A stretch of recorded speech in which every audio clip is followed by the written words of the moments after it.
So I called myself to a meeting and said it's worth it. If I could sit down and say I'm doing this today, then I should do it. So why did I tell you this story? I decided to tell you this story because I wanted to tell you that I have been through betrayal. I have been through fear. I have been through anxiety. I have been through the hardest of the emotions that can press you above the ground. And trust me, I have lost people that I have loved through death. But some of these things, they are things that are easy for us to pick up ourselves and walk away from because it has happened and it's not to do with us.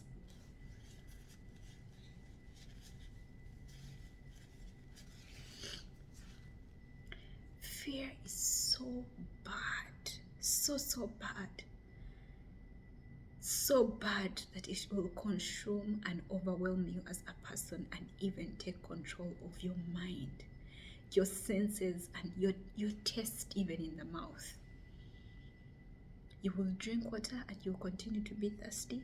You will eat and continue to be hungry. You will not be hungry and yet you need to eat. It was a very challenging moment for me. And with time, because I had learned to live with fear, and with time I let go of that fear, I did realize that it is not until you have been in such a place that you can actually explain to somebody that no, fear is not really your portion. You know, I keep telling people that life is spiritual. Everything that we are going through right now is connecting us to where we need to be in the future.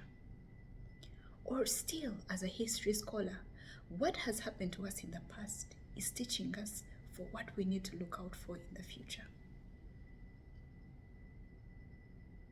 And I can tell you that fear is among them.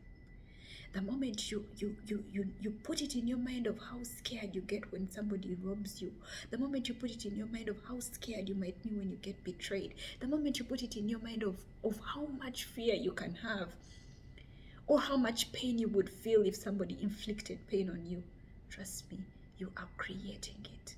Just like astrology will say, you can be able to form and create and predict things because of your emotions. If you wake up in the morning and you believe that today is going to be a good day, it's going to be a good day and you will make it. I wore fear for a very long time and I actually let it control me.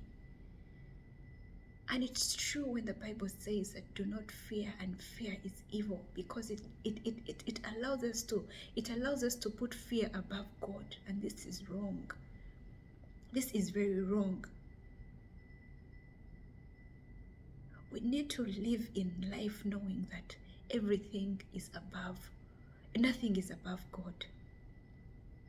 We need to live on earth knowing that life has already accepted us as we are. Life has already accepted you to live, to breathe the air and to feed off the sun and to receive part of the rain. Life has already accepted you. So why don't you accept yourself for the situation that you are in? Accept the situation and move on. Do not think about when my parents die, how will I be? It's good, of course, to think about those things, but don't create the illusion and wake up every morning sad and tortured because you're thinking about losing your parents. Do not think about losing your job every day and night, because of course you could lose your job, but why are you thinking about losing your job when you still have your job? And I just want to read to you a few questions that people are asking, because I might go all over the place. I just want to read to you a few of these. I did ask on my Instagram that what are you afraid of, and a lot of people are sharing with me. Somebody say losing and begging from people and being taken for granted. And I said, it's not your fault to lose. It's not your fault to lose. It's not anybody's fault to lose. Sometimes you'll participate or even practice so hard for a test and still lose. You cannot beat yourself up and blame yourself up for something like that. It is okay to fail.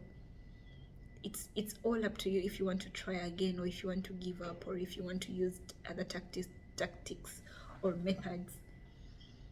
It is your fault to lose, but definitely it is your fault for how people treat you.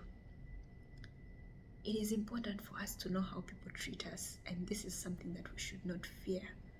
We should not fear of how people will talk to us. If somebody starts to shout at you, you say, excuse me? You don't have to shout at me.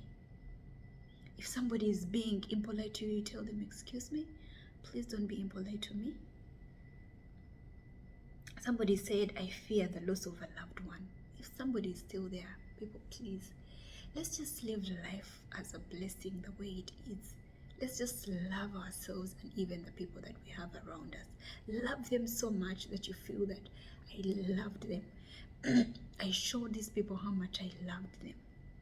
Somebody said, I have fear for failing, that I can't even stop thinking about it. The moment you feel, it takes us back to astrology. The moment you feel that you're going to fail, probably the earth will connect it for you to a fail. Somebody said, I'm afraid of being in a group of people. I have body insecurities and I fear to stand in a group and talk. And I told them, your physical structure is a blessing from God. Society has set us to believe and think that you're supposed to look a specific way, or what is beautiful and what is not. And this is wrong. Your physical structure is a blessing from God. There are people who are praying for what you have. There are even people who will pay anything to be in the position that you're in, of 2 legs, of 2 eyes, of... If we can start to look at our physical structure as a blessing and not how we would have wanted it, then we would learn to love ourselves some more. Somebody said, showing someone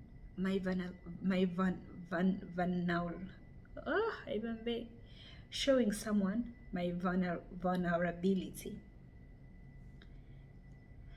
I will hurt alone while laughing with others and comforting them. You know, each time you are afraid of being yourself among people, that means that you're being someone else that you are not. And it's not right to the people you're being with.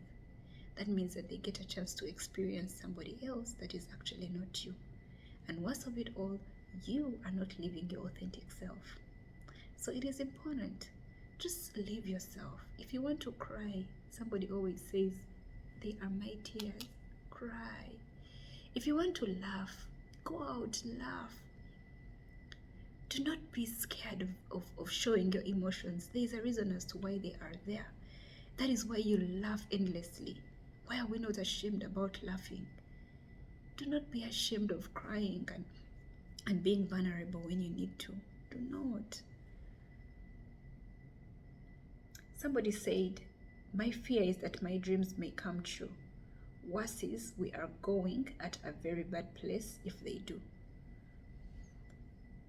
If you fear for something bad that is going to happen, it takes me back to my point. Life is spiritual. You need to pray over it and about it. You guys, prayer is so strong. You need to involve prayer in each and every single thing you do. I don't care what kind of religion you're from, but this is one thing that at least unites different people. Prayer. Somebody said, not being able to make myself happy regardless of challenges. We have taken ourselves to believe that being happy is having money. Being happy is in a place of loud music. Being happy is being drunk. No, being happy is even waking up to sunlight. And imagine, wow, just yesterday it was raining and now it that is shining outside. That should give you happiness. The moment you limit your happiness to how happy you should be, you will always try to value it so high for how happy you should actually be. You know what I mean? Don't do that. Somebody said, I'm afraid of the unknown. It even scares the hell out of me. And being lonely, which I'm trying to get used to. Why would somebody want to be lonely? And let me tell you something, people. Chabwa katonda, to find a spouse, give birth to kids, fill the world. God does not want us to be lonely. That's why he wants us to fellowship. That is why the first form of worship is marriage, because there is more than one. And where two or more are gathered in prayer, the Lord God is there. So if you want to be alone, how will you encounter God? It took Noah to build the ark in order to create a new world. Why would you want to be alone? Just because you are afraid of being among people and being yourself. There are so many questions about fear. And what I can tell you is that we shouldn't fear. We don't have to fear for who we are, how we express our feelings, how we react. Nobody should ever tell you how angry you should get or how happy you should get or how excited you should get. These are emotions that have been gifted to us to experience what life actually is. And actually it is our eyes that have experienced the emotions the most, because they have seen the greatest of the earth. They have seen what God has done on earth. Our eyes have allowed themselves to cry when they need to pour out. So why hold yourself back from the things of the world that you're supposed to enjoy? And for as long as God has not permitted us to be worried or scared, and know that we have to trust in him, then there is no reason why we should fear, my friends. We should not fear. Do not fear anybody. Of course, you know there's a difference between fear and respect. Do not fear anybody. Do not live in fear. It's going to cause you to hold yourself bondage of things that you're even free of. You're free of going out and laughing and being with people, and you're going to hold yourself in one place because you are afraid. You are afraid of your own possibilities and your wildest dreams and doing things that make your heart happy. And you know, above it all, the things that actually excite us and give us emotions have the greatest depth of our talents. If listening to somebody sing makes you happy, you're probably a great singer or producer. And you are afraid, you are holding yourself from enjoying that God has allowed you to enjoy. I have a friend who always says, live your youth, enjoy yourself. My friends, I cannot answer all these questions and fear them, but I want to let you know that do not allow to live in fear. Do not allow to live in fear.